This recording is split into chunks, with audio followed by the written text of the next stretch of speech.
There's a specific moment when something changes behind a narcissist's eyes, one that almost never happens in front of you, because by the time it happens, you're usually already gone. It isn't the dramatic moment of the breakup itself. It isn't the angry phase, or the pleading phase, or even the strange, intense phase of retroactive idealization we've discussed throughout other explorations in this series.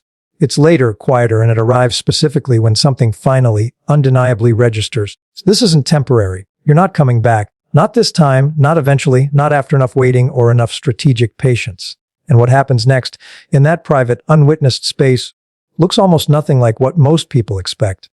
This is what we're exploring today, and I want to frame it honestly from the start, because this topic tempts exaggeration in a way that wouldn't serve you. We're not describing some dramatic, secret plot unfolding behind the scenes. What we're describing is quieter and, in its own way, considerably more revealing. A set of private behaviors that tend to emerge specifically once genuine permanence is registered. Behaviors that happen away from any audience, that serve no strategic purpose aimed at winning you back, and that reveal, more honestly than almost anything performed during the relationship itself, what this psychology actually does when it believes no one, including you, is watching anymore. Let's start with the first of these behaviors, because it's often the earliest to emerge and the one most people would least expect. Quiet, private surveillance that has nothing to do with reconciliation. This is worth distinguishing carefully from the testing behavior we discussed in earlier explorations, the low-stakes messages and casual probes, specifically designed to check whether the door remains open. What we're describing here is different in both intention and texture. It doesn't involve reaching out at all. It involves watching, sometimes for months or years, without any accompanying attempt at contact, without any expectation or hope of reconciliation attached to the watching itself. Here's what's worth understanding about why the surveillance continues even after hope of reconciliation has genuinely, fully faded. Remember everything we've traced throughout this entire series about what narcissistic psychology depends on for its own stability, ongoing information about its own significance, its own continued relevance in the story of someone who once mattered enormously to their sense of self. Once genuine reconciliation is understood to be permanently off the table, this need for information doesn't simply disappear along with the hope. It transforms into something considerably more passive, a kind of ongoing private tracking, checking social media, asking mutual connections indirect questions, monitoring for any sign of how your life is unfolding, not because any of this information will be acted upon, but because the not knowing itself has become its own kind of discomfort, one this psychology has limited tools for tolerating gracefully. This is worth understanding as revealing something important, precisely because it happens with no strategic purpose left to serve. Earlier in these dynamics, monitoring your life served an obvious function, gathering information useful for pursuit, for narrative construction, for timing a reappearance around evidence of your visible thriving. Once genuine permanence is registered, this function has largely evaporated, and yet the monitoring frequently continues anyway. This continuation, stripped of any remaining strategic purpose, reveals something considerably more honest about the underlying psychology than almost any of the performed behaviors we've discussed throughout earlier explorations in this series. A need for ongoing information that exists independent of any practical use for it, motivated by nothing more than an inability to simply let the not knowing exist. Let's talk about a second private behavior. It's one that connects directly to something we discussed extensively regarding narrative construction, but operates through a considerably more secretive and less obvious mechanism once permanence has genuinely set in. The quiet, ongoing revision of the relationship story specifically for an audience of one themselves. This is worth distinguishing from the narrative construction aimed at other people, the version told to friends and family in the immediate aftermath of the relationship ending. What we're describing here happens privately, internally, without ever necessarily being spoken aloud to anyone at all. A kind of ongoing solitary reconstruction of memory specifically designed to make the permanent loss feel less costly to their own sense of self. This private revision tends to follow a recognizable pattern worth understanding directly. Specific memories of genuine connection, genuine happiness, genuine moments that don't fit comfortably into a story where you were simply unreasonable or difficult, get quietly minimized or reframed over time. Specific memories of their own harmful behavior get similarly minimized, recontextualized as understandable reactions to circumstances rather than as choices with real consequences. This isn't conscious, it's deliberate lying in the way we might normally think about dishonesty. It's closer to a slow, private editing process, one that happens gradually enough that the person doing it rarely notices the edits accumulating, until eventually, sometimes years later, the internal version of events bears only a loose resemblance to what actually happened, reshaped specifically to protect against the full weight of permanent, undeniable loss. Here's why this private revision matters, and why it's worth understanding as genuinely secretive, rather than simply an ordinary part of processing any breakup. Most people, moving through grief after a relationship ends, eventually arrive at a reasonably accurate, if painful, understanding of what actually happened, including their own role in it. This private revision process specifically avoids that accurate landing point, because accurate landing would require confronting exactly the shame this entire psychological structure has always been built to avoid. Instead, the story gets quietly, continuously adjusted until it becomes bearable. And this adjustment happens in complete privacy, invisible to you, invisible often even to people close to them, because its entire function is protecting an internal narrative that has no need to survive external scrutiny in order to serve its purpose.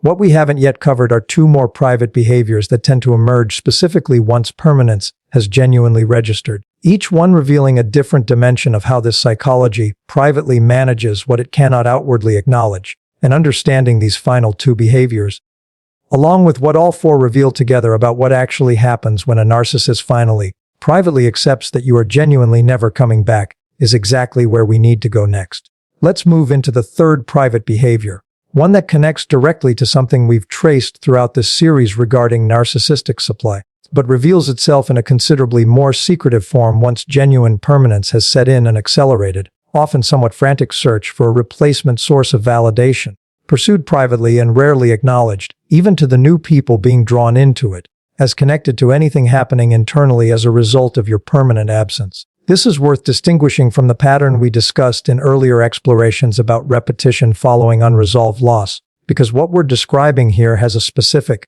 private urgency to it. It's one that operates quite differently from an ordinary, healthy process of eventually moving forward into new relationships after enough time has passed.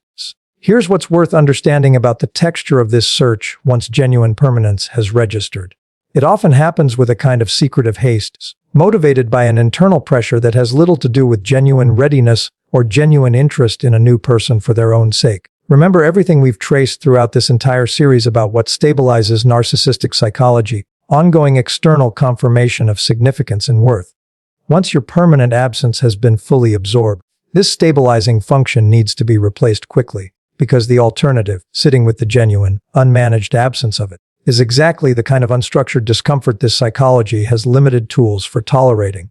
This urgency often gets concealed, even from the new people involved, presented instead as genuine excitement, genuine connection, genuine readiness, when underneath it, privately, it's often functioning considerably more like a hurried patch, applied to a wound that hasn't actually been allowed to heal. This is worth understanding as genuinely secretive, because the person experiencing this urgency rarely names it accurately, even to themselves. It doesn't usually get privately understood as, I need a replacement source of validation because I can no longer access the one I've lost permanently. It gets experienced subjectively, as genuine new feeling, genuine new interest, sometimes even framed privately as evidence of having finally found something better, something that makes the permanent loss feel, in the moment, almost like a blessing in disguise. This private reframing serves an important function worth naming directly. It protects against having to privately acknowledge that the urgency itself is being driven by absence, rather than by anything genuinely new and independently compelling about the person now filling that absence.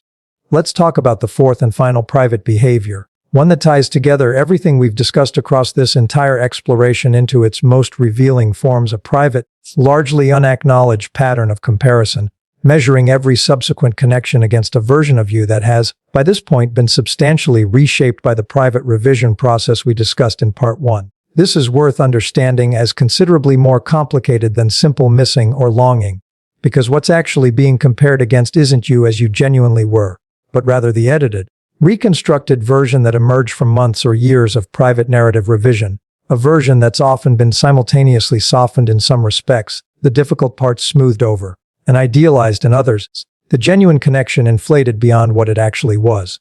This comparison tends to happen privately and largely unconsciously, surfacing as a vague, persistent sense that new connections don't quite measure up, without the person experiencing this comparison necessarily understanding what they're actually measuring against or why.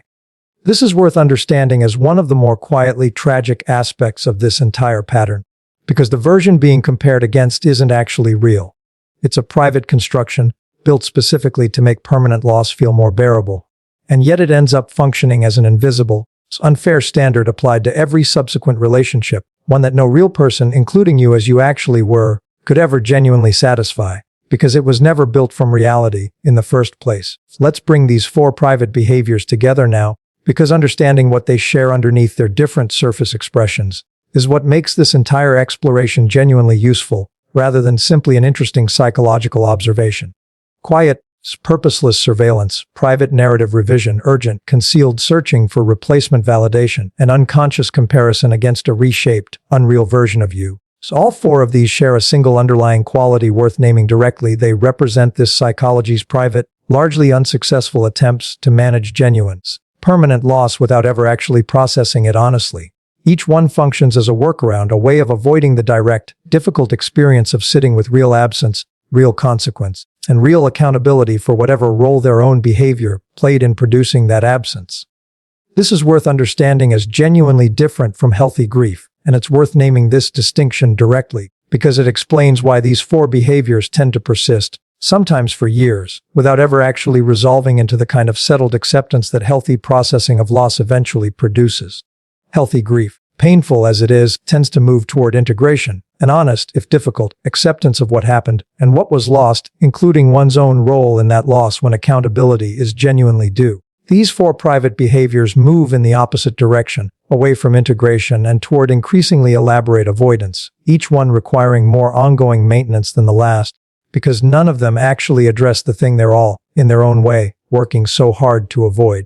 This brings us to the final and most important part of this exploration, the one where we need to address what this entire pattern actually means for you specifically, now that you understand what likely continues happening privately, long after any contact between you has ended, and why understanding this pattern, rather than making these private behaviors feel like ongoing evidence of your continued significance, should actually produce something considerably more freeing than that. Let's talk directly about what this entire pattern actually means for you, because this is where everything we've traced across this exploration needs to land somewhere genuinely useful, rather than simply remaining an interesting description of someone else's private psychology. It would be easy, hearing about quiet surveillance, private idealization, urgent replacement seeking, and unconscious comparison, to interpret all of this as evidence of your continued, ongoing significance. It's proof that you still matter enormously, that some part of them will always be secretly, privately affected by your permanent absence. This interpretation is understandable, and it carries a certain seductive comfort, especially after everything a relationship like this likely required you to endure. But it's worth examining honestly, because this interpretation, however tempting, misses something important about what these 4 behaviors actually represent. Here's the more accurate understanding, and it's worth sitting with directly because it changes the entire meaning of everything we've traced throughout this exploration. These 4 private behaviors aren't really about you at all, even though you're technically their subject. They're about a psychological structure managing its own instability, using whatever material happens to be available, and you specifically simply happen to be the material this particular structure has on hand. The surveillance isn't really about missing your specific presence. It's about tolerating uncertainty in general, uncertainty that would exist regardless of who happened to occupy this position in their life. The private idealization isn't really about your specific, irreplaceable qualities. It's about constructing whatever narrative makes permanent loss feel survivable, and it would construct a similar narrative around whoever it happened to be avoiding grieving accurately, regardless of who that person actually was. This reframe matters enormously, because it removes something that could otherwise quietly undermine everything you've worked to build since leaving this relationship. The temptation to find a strange, backward kind of validation in someone else's ongoing private dysfunction. If part of you has been holding on to the hope that their continued difficulty, whatever form it takes, somehow proves how much you mattered, this exploration offers a more honest and, ultimately, more freeing alternative. That their difficulty proves that they have unresolved patterns that would surface with almost anyone occupying your former position. It was never really a measurement of your unique, irreplaceable worth. It was always a measurement of their own unaddressed psychology, playing out according to its own internal logic, largely independent of who happened to be standing where you once stood. Let's talk about what this means practically for how you carry this understanding forward, because knowing about these 4 private behaviors shouldn't function as an invitation to start wondering, checking, or speculating about which stage they're currently experiencing. This is worth naming directly, because it would be easy to take everything we've traced throughout this exploration and turn it into exactly the kind of tracking we've spent this entire series encouraging you to release. Understanding that surveillance, private revision, replacement seeking, and comparison likely continue happening somewhere, privately, invisible to you, doesn't require you to spend any energy wondering about their current progress through this pattern. The entire value of this understanding lies in what it releases you from, it's not in what it gives you new reason to monitor. Here's what it releases you from specifically. It releases you from needing to witness any of this directly in order to trust that your decision to leave was accurate and justified. It releases you from needing their eventual private reckoning, whether it ever fully arrives or not, in order to feel confident that what happened between you was real, and that leaving was the right response to it. It releases you from the quiet, exhausting habit of wondering whether they've finally understood, finally grown, finally reached some kind of genuine accountability, because you now understand, with real clarity, why this particular psychology has such profound difficulty reaching that destination even in complete privacy, with no audience left to perform for and nothing left to strategically gain. This brings us to the deepest insight worth carrying forward from everything we've traced across this entire exploration, one that ties together not just this specific video, but much of what this entire series has been building toward from its very beginning. What happens privately, once a narcissist knows you're genuinely never coming back, was never actually meant to be information you use to measure your own worth, your own impact, or your own significance. It's simply an accurate description of how a particular kind of unresolved psychology manages permanent loss when there's no one left watching, no strategy left to attempt, and nothing left to gain from managing it honestly instead. Whatever combination of surveillance, revision, replacement seeking, and comparison continues unfolding in their private life, it belongs entirely to them, playing out according to patterns that exist independent of you, that would exist regardless of you, and that require nothing further from you, not your witness, not your validation, and certainly not your continued attention, in order to keep unfolding exactly as they will. So if there's one thing worth carrying forward from everything we've explored throughout this entire series, let it be this. You were never actually responsible for what they do with permanent loss, whether they process it honestly or spend years quietly avoiding that honesty through exactly the patterns we've traced today. Your responsibility, the only one that was ever genuinely yours, was your own healing, your own accurate understanding of what happened, and your own forward movement into a life that doesn't require their private reckoning in order to feel complete. That life was always available to you, entirely independent of whatever continues happening on the other side of an ending you already, correctly, understood needed to be permanent. You don't need to know what they're doing with it. You only ever needed to know what you were going to do with your own life once you finally, fully let it become entirely, permanently yours again.